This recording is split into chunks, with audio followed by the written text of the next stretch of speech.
All right, we are on the record in file 23-21516-FH, People versus Donald Raymond Lamont Lester. We are here today for a pretrial hearing in this case, and we are proceeding today by video conference and also in person. We are, or first let me ask the attorneys place their appearance on the record, beginning with Ms. McClure. B.B. McClure, on behalf of the people. Your Honor, Michael Dagger-Margosian for Mr. Lester. All right, and Mr. Dagger-Margosian, where do we stand with Mr. Lester's case today? Your Honor, at this point, I don't, there's a breakdown of attorney-client relationship. I can't move forward and represent Mr. Lester. I've, without getting into the details, obviously those are privileged, but it's clear that Mr. Lester either needs to move forward pro se, and I can certainly be on standby, or I can conflict this out, but our office is not going to be able to represent Mr. Lester. Yeah, I would like the ACLU to report. I poured everything to the ACLU. They already have my file and the Civil Rights Commission.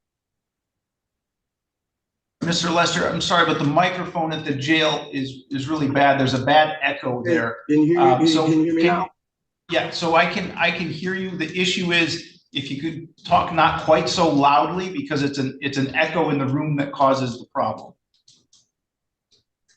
I'm in the ACLU and the Civil Rights Commission already are on this. You can move my file to those. They already, I have sent them my complaints. I've also got the failure to appear, what I was picked up for in the first place, was dismissed. And Mr. Margosian is trying to move forward with a trial, and I'm not feeling that. I want to move for an immediate dismissal. Welcome back to the channel. Today's case involves People versus Donald Raymond Lamont Lester, a man who claims the ACLU and Civil Rights Commission are waiting in the wings to swoop in and defend him. But here's the problem. This is a criminal. Pre-trial hearing, and courts don't just forward your case to outside organizations because you ask nicely. What makes this case fascinating is how quickly it spirals into classic sovereign citizen style arguments. You'll hear buzzwords like special appearance, third-party intervener, and endless demands for dismissal, none of which hold up legally. Over the next several minutes, watch how Mr. Lester tries to bend the courtroom into his own version of justice, while the judge carefully but firmly reminds him that reality doesn't bend to fantasy. And here's the real twist. The louder Lester pushes his ACLU narrative, the deeper he digs himself into procedural quicksand. This isn't just about one man's case. It's a perfect example of how sovereign citizen logic collides over any evidence. So the Civil Rights Commission has my paperwork, and well, my affidavits rather, and the ACLU is on standby as well. I just rather for my whole file to go to them and let them represent them. Let them take a look at what's going on. I don't have any transcripts. I haven't talked to Mr. Margosian since then. I had to have the jail email the courts for a court date because I've been sitting here for so long. Like I said, the failure to appear got dismissed. That's what I was picked up for originally. Okay, so Mr. Lester, you've been charged with possession of methamphetamine and 2 counts of assaulting, resisting, obstructing a police officer. You have previously been represented by the public defender's office, and they are requesting to withdraw as your attorney at this point. If that were to happen, another attorney would be assigned to you. I just said the ACLU. I don't know what part of that nobody understands, but the ACLU is on standby as well as the Civil Rights Commission. Here we see Lester's first major strategy, outsourcing his case to the ACLU and the Civil Rights Commission. On the surface, it sounds impressive after all. Those names carry weight. But here's the catch. No one can force a nonprofit or government agency to take over your criminal defense. Courts only recognize actual attorneys of record until an organization formally enters the case. The judge has no choice but to move forward with appointed counsel or let Lester represent himself. It's like showing up to a football game insisting Tom Brady is your quarterback Evan. If you wrote his name on the roster, he still has to walk onto the field. And Brady's not showing up. Neither is the ACLU. The opportunity to do that, and I'm requesting that on record. Okay, you can request that, but the court is not in a position to do that. If you want someone else to I am, represent. sir. That's what I'm trying to tell you. It's not simple as you just putting the case together and sending it to him. It's not even you. Mr. Margosian can do it. It's not even your office that needs to do it.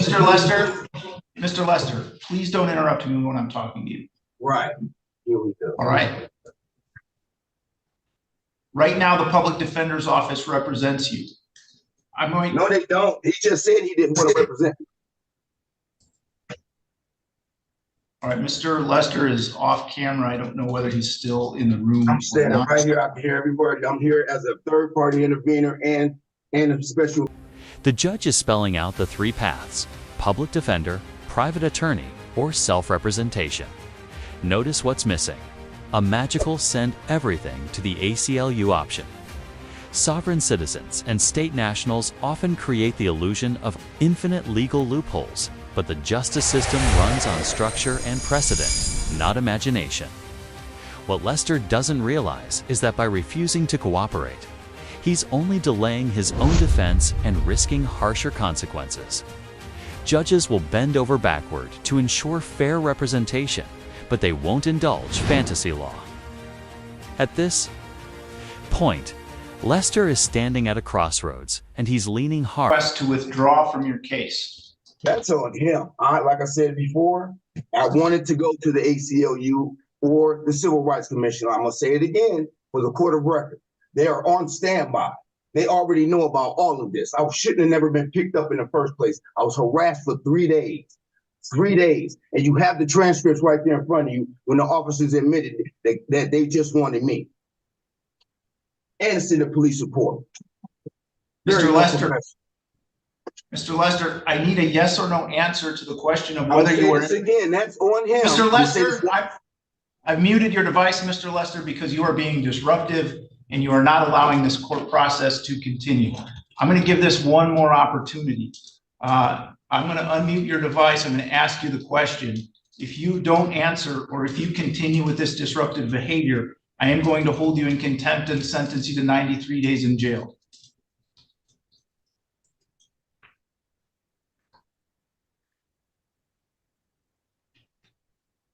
Very unprofessional. Mr. Lester, are you in agreement or are you not in agreement with Mr. Dagher-Margosian's request to withdraw as your attorney? Well, if you please, yeah, I'm in agreement. If you please send that file over to the ACLU. The tension spikes. Lester interrupts the judge, insists on procedures that don't exist, and ultimately talks himself into a muted microphone. Judges have enormous discretion when it comes to maintaining order in the courtroom. By repeatedly cutting off the judge, Lester isn't just being rude, he's undermining his own credibility and pushing himself closer to a contempt charge. Notice how quickly the judge warns him of 93 days in jail. That's not just a hollow threat, it's a tool courts use to remind defendants that the courtroom is not a stage for political theater. And Lester is about one sentence away from finding that out. Are you in agreement with you send that over to the ACLU, please? Can I get like a contact information? I mean, I don't just send a file to You the know, ACLU. okay, yeah, but you know where the ACLU's office is. I can get that to you. Yes, no problem. We can go off screen and I can get that to you. I have it right here in front of you. No problem. No problem. And if that for whatever reason, I mean, that's outside the norm of Man, what I'm not. It's as simple as saying my rights have been violated. You know that. We're not going to keep going back and forth. I'm not doing it. All right. Mr. Lester, please stop. So Mr. Lester has consented to Mr. Dagher-Margosian withdrawing as his attorney. If there's some arrangement for Mr. Dagher-Margosian to send information to the ACLU, that is. Court has no control over whether he is going to do that, and the court has no authority to require him to do that. And Your Honor, what the court is required to do under this process is to provide for the appointment of a special public defender. If Mr. Lester can get the ACLU to represent him, then you need to make arrangements to do that. And if there's an appearance filed by the ACLU, then they are welcome to represent him. But as it stands now, he is without attorney, and the court will make the appropriate arrangements to have a special public defender appointed. If the ACLU wants to substitute in place of that person, they are welcome to do so. Yeah. I also like for a PR bond. I've been sitting here almost 180 days. My bond is ridiculous. My family's not going to be able to pay. Flood the record with words like third-party intervener, special appearance, and civil rights incarceration violations. To the untrained ear, it sounds legalistic and sophisticated. But to any judge, or even a first-year law student, it's smoke and mirrors. These terms don't carry legal force in criminal proceedings. What Lester is really doing is trying to create the illusion of control by overwhelming the process with paperwork. But remember, volume isn't substance. You can file 1,000 pages of nonsense and it still won't move your case. And Interrupting me I'm just tired, man. I'm tired. Mr. Stop interrupting me, Mr. Lester. Shit. Damn. How did it, man? Pretrial is adjourned to February 7th at 8:15 a.m. Mr. Lester has made a request for a personal recognizance bond. Court has addressed the issue of bond with Mr. Lester numerous times previously. My decision on bond and reasons for it at this point have not changed. Supposed to be professional. Mr. Lester currently has a Too expensive, sir. Too expensive.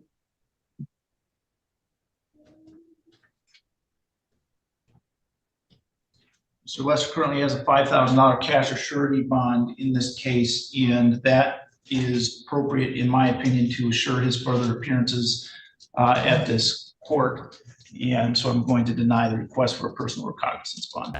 yes, if the ACLU files an official appearance, they're welcome to represent Lester. But until then, the court must provide him a real attorney. This is the difference between aspiration and procedure.